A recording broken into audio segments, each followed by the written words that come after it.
Guys, welcome to my channel. Today, I'll be discussing yung mid-size SUV. Ano yung dalawang major classifications?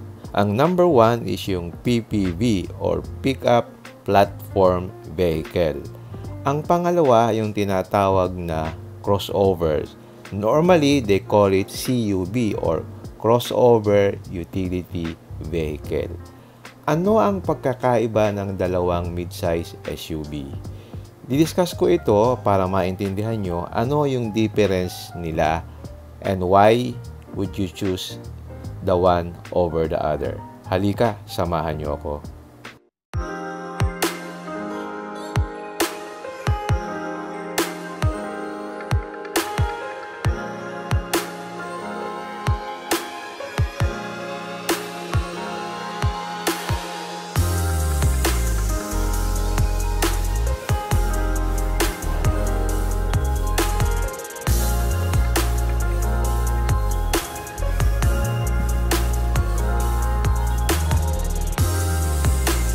Okay, marami kasi ang nagtatanong, ano daw ba ang mas maganda, yung crossover o yung PPV? So, okay, to start with, ang the best example ng PPV is yung Toyota Fortuner. Para ma-visualize nyo lang. An example naman of a crossover is yung Honda CR-V. Okay, unahin natin yung crossover. An example ng crossover, yung CR-V, nandyan yung Toyota RAV4, Kia Sportage, Hyundai Tucson, Mazda CX-5, and many others. These SUVs are considered crossovers because they were created using sedan platforms. Meaning to say, for example, yung Honda Civic is the platform for CR-V. Yung Mazda 3 is the platform for CX-30. Since galing sila sa car platform, ano yung advantage niya? Unang-una, yung benefits niya is you get a car-like handling and comfort with added ride height and utility of an SUV. So, bakit ginagawa ng manufacturer ang crossovers? Because using a car platform, nakakasave sila ng weight at saka yung space inside the cabin. Not to mention, syempre, pagka meron ka ng platform, hindi ka na mag-i-invest sa bagong platform, di ba? Meron ka na Honda Civic, pwede mong gawing CR-V. So, para makabuo ka ng SUV or crossover, parang itataas mo lang yung height, papataasin mo yung height ng body, then i-lift mo siya para maging SUV siya. So, normally, pagka crossover, yung interior space niya is better in this segment because wala yung mga unnecessary cross-member frame, saka yung bars in the platform that intrudes into the cabin. So compared mo sa mga PPV na heavy kasi pick-up base sila, itong crossovers translates to better fuel mileage and your engine is much more efficient. Yung crossovers kasi they are meant for urban jungle and some light off-road duties only. Kaya ang default niya normally front wheel drive siya. Kita mo yung mga kotse, di ba, front wheel drive. Pero meron din mga all wheel drive. For example, yung Subaru, they're known for all wheel drive, yung kanilang mga crossovers, di ba? But in terms of extreme off-roading, mas advisable na gamitin yung mga PPVs. By the way, ang mga crossovers, normally monocoque body yan. Ano ba yung monocoque body? Kasi lagi nyong naririnig yan, di ba? Pag sinabi mong monocoque, ibig sabihin unibody. Ibig sabihin, yung construction technique niya is yung body is integrated into a single unit with the chassis rather than magkahiwalay yung body on frame. So, ang ibig kong sabihin, pag sinabi mong monocoque, yung structure design niya, which the frame and body ay ginagawa, is built on a single integrated structure. So, hindi siya magkahiwalay. This is actually a weight-saving technique. Kasi, di ba, for fuel efficiency tayo. So, mas magaan pagka yung monocoque yung body niya. Kaya yung monocoque construction, palaging mas maganda yung handling niya and performance compared dun sa body on frame construction. Kasi yung floor plan niya pwede mong magawa na mas mababa yung level. So, giving the vehicle yung lower center of gravity, di ba? Kaya nga yung mga kotse monocoque eh. Anyway, going back to the crossover, since the same principle siya nung monocoque body construction, kaya ang ride niya maganda. So, para siyang kotse. Parang kotse on stilts, di ba? Parang pinataas mo lang yung kanyang height. Pero yung kanyang characteristic is same as car. Kaya, kung gusto mo na mas magaan i-drive, mas fuel efficient, go for crossovers.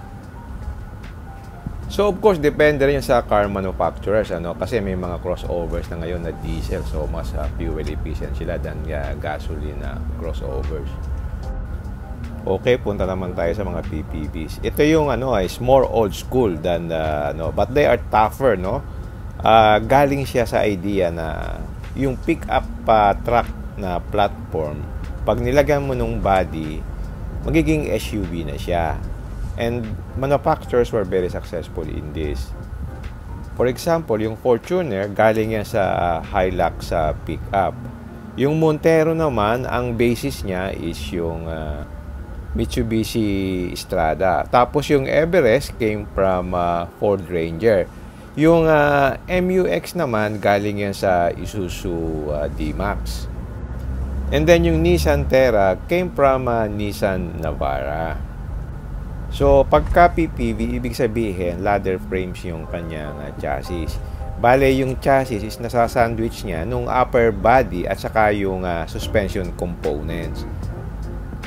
Bale, the body on these PPVs, base SUVs, are more rigid than crossovers. Kaya nga, pagka mga full-time 4x4 o saka yung mga extreme off-roading, ang ginagamit talaga yung mga pickup base na SUV.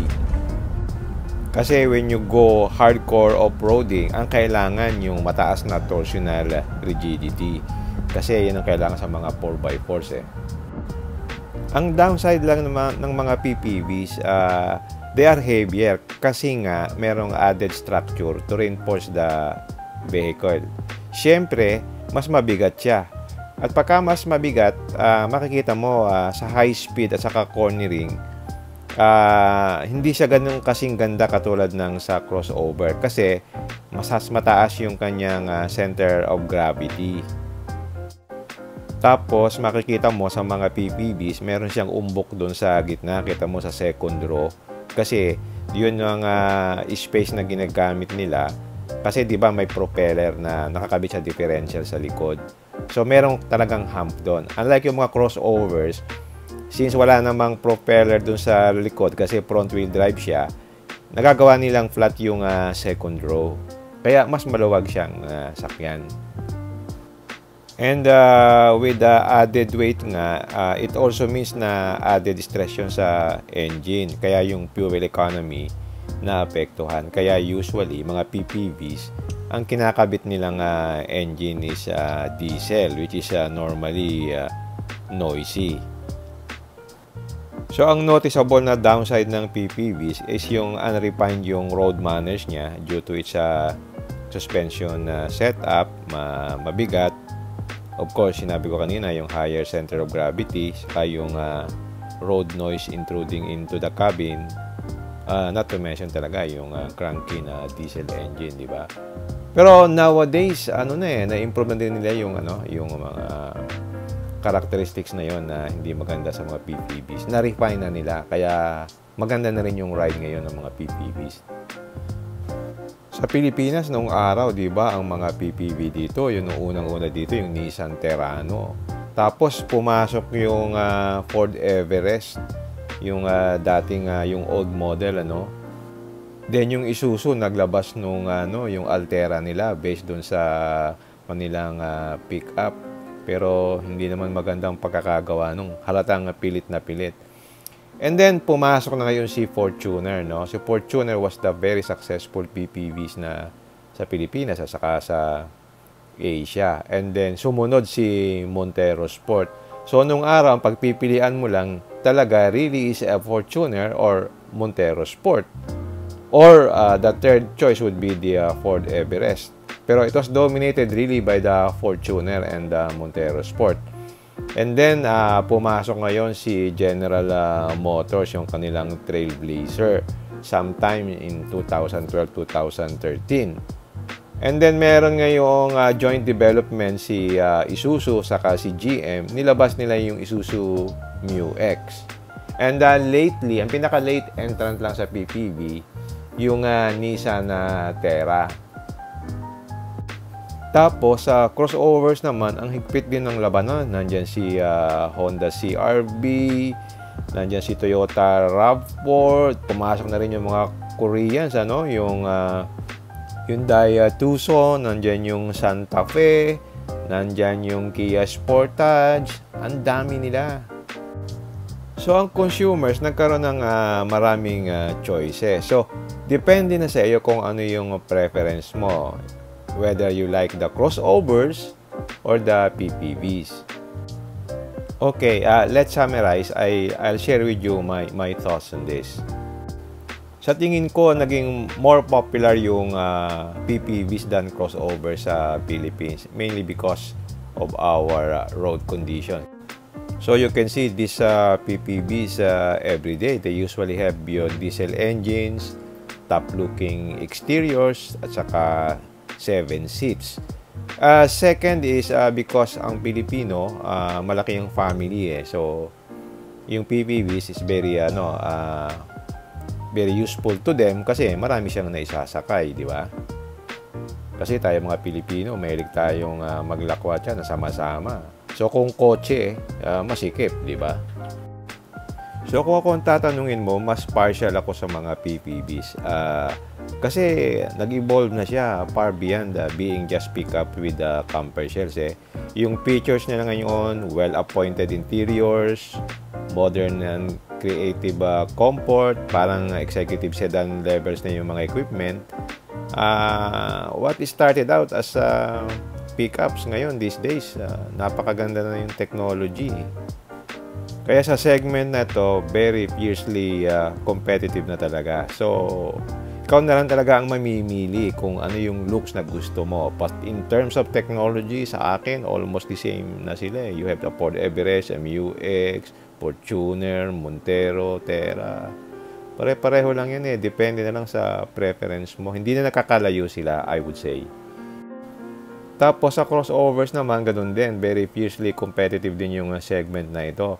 So, depende na rin kung ano yung mas preferred mo na brand. So, just to summarize, let's discuss yung pros and cons ng crossovers at saka ng PPVs. Unahin natin yung crossovers. So, in terms of advantages, it's a car-like handling kasi it came from a car platform. Siyempre, added ride height and utility, it's lighter in weight than PPV, at mas malaki ang interior space. Of course, higher driving position siya than a car and more storage than a car. Higher rate of safety rin siya than a car kasi mas mabigat siya at mas malaki. Of course, yung greater towing capacity than a car. Yung cons naman niya, of course, is light off-road duties lang siya. Hindi siya sa heavy duty, less tougher siya than a PPV. It's more expensive to maintain than a car. And usually, lesser passenger siya than PPVs. Normally, mga 5-seater lang yan. Okay, let's go naman sa PPVs. Bali ang PPVs, ang bodies niya is more rigid than crossovers. Meron siyang locking differential setting, very good for off-roading. Of course, higher ground clearance siya than crossovers. It's more durable, it's heavy duty, it has large cargo space, and usually, mga 7-seater siya. On the negative side naman, of course, it's heavier than crossovers, not so good at high-speed cornering. Kasi nga, higher yung center of gravity niya. You can see also yung hump dun sa center tunnel. And then, meron kang added stress to the engine due to its weight. At saka, unrefined yung road manners niya. At saka yung kanyang road noise.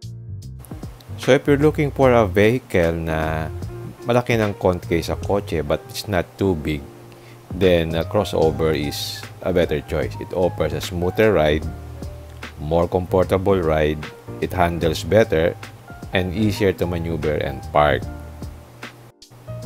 But if you want a bigger one with higher ground clearance, more rigid and heavy duty, then PPB is a good choice. Alright, if you like this video, don't forget to like, share, and subscribe. Until next time, see you again in my next vlog. Bye!